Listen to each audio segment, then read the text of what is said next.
Alam mo, madalas, hindi tayo nagdadasal araw-araw. Bakit? Maraming tayong excuse.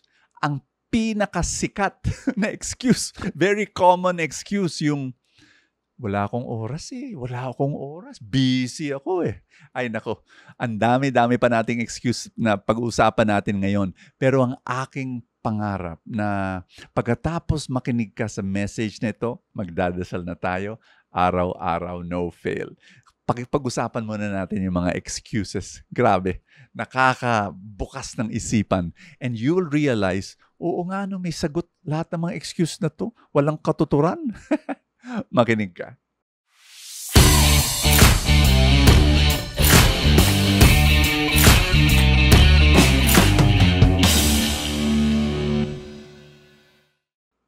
The first excuse, eto I don't feel anything.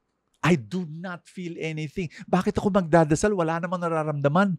Hindi ako na-inspire. Boring. Tsaka yung masyadong malikot yung isipan ko.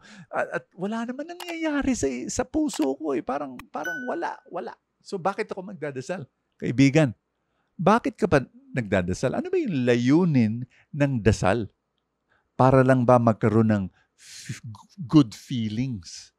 Di ba hindi naman? Ang layunin ng dasal, para kay Lord, para sa Kanya. So pag meron kang ginagawa para sa isang tao, di ba? Hindi mo iniisip na anong makukuha ko. Hindi, basta magdasal ka, makipagkwentuhan ka sa Kanya, mag-i-share mo lahat ng nasa loobin mo, and then, if it doesn't feel good, edi okay lang. Para sa Kanya naman Pero naniniwala ako, darating naman yung feelings na yan Basta, wag mo gawing layunin. Eto common excuse number 2. God is silent. Alam mo, totoo naman yan. May mga pagkakataon, nagdadasal ka, pero iniisip mo, nakikinig kaya si Lord? No? Dasal naman ako ng dasal, wala naman nangyayari. Kaya, sa Ebanghelyo, may mga kwento dyan tungkol sa si Jesus nasa isang storm, no? Isang bagyo. Tapos, yung mga apostoles nasa bangka, tapos takot na takot. Anong ginagawa ni Jesus? Di ba natutulog? Natutulog si Jesus. At di ba parang, ano yan? Pero ganyan na ganyan yung pakiramdam natin, kaibigan. Nasa gitna ka ba ng bagyo? Maraming problema ba ang nangyayari sa buhay mo? At parang hindi nakikinig si Lord. Natutulog ba ang Diyos? Eto maski natutulog si Jesus sa bangka, nandun siya. Katabi niya ang mga apostoles sa gitna ng bagyo. Sa gitna ng bagyo mo, kasama mo ang Panginoon. And you will experience this. Bigla na lang, sasabihin ni Jesus sa bagyo, kapayapaan.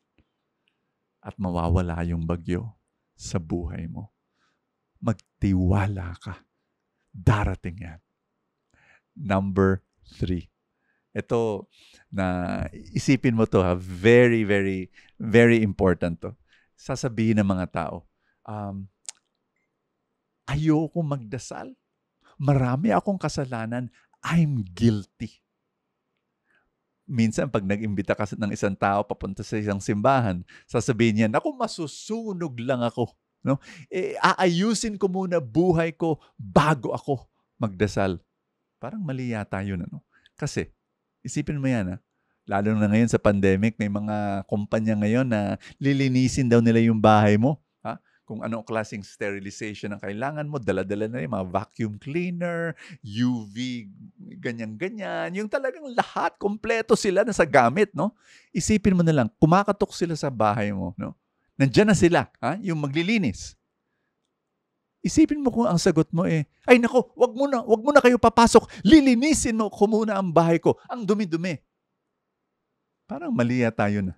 Sasabihin nila sa'yo, yun nga po nandito kami para linisin ang buong bahay mo, no? Wag, malinis. Lilinisin ko muna. Mali yun, di ba? Pero ganun ang mga tao na akala nila si Lord, Diyos, na kailangan linisin muna nila ang buhay nila bago papasukin nila si Jesus. Pero teka muna, si Jesus hari, pero hindi lang siya hari. Siya rin ay tagapagligtas. Nag-gets niyo yun? Jesus is both Lord and Savior. Kung baga, hindi lang siya hari, siya rin ay janitor. Siya rin ay tagalinis ng ating buhay na hindi natin magagawa. Tayo lang. Imposible. At ito, number 4, common excuse. Wala akong oras. Busy ako. Meron akong quote na nabasa. If the devil cannot make us bad, he will make us busy. Kasi pag busy ka, hindi ka magko-connect kay Lord. Nako, I want you to know the busier you are, the more you should pray. It has to be something non-negotiable. Praying should be like eating or breathing. Hindi pwedeng, hindi mo gagawin. Maski 5 minutes, 10 minutes, yung pakikinig mo dito sa full tank at pagkatapos buksan mo yung Biblia tapos magdasal. You know, it could be over in 12 minutes pero basta gagawin mo maski gaano ka busy ka. You make that decision, it's a non-negotiable thing. Halika, dasal tayo. In the name of the Father, and of the Son, and of the Holy Spirit. Amen. Sabihin mo, Panginoon, turuan mo ko magdasal araw-araw. Sana, Lord, commitment ko. Sana, Lord, hindi ko makakalimutan. Sana, Lord, maging isang bagay na parang pagkain or even like oxygen to my life. In Jesus' name, help me, Lord.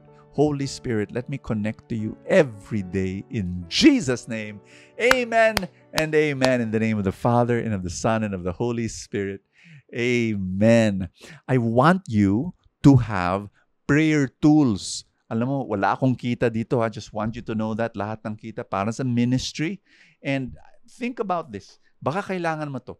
Didake? O kaya yung Tagalog translation na gabay. These are, nandito na yung Bible guide. Tapos may simpleng reflection. These are very important. Kung gusto mas kompleto, yung companion. Yung companion, meron ng Bible readings. Na hindi mo nabubuksan yung Bible, nandun na yung Bible reading. Tapos may space to write your reflections.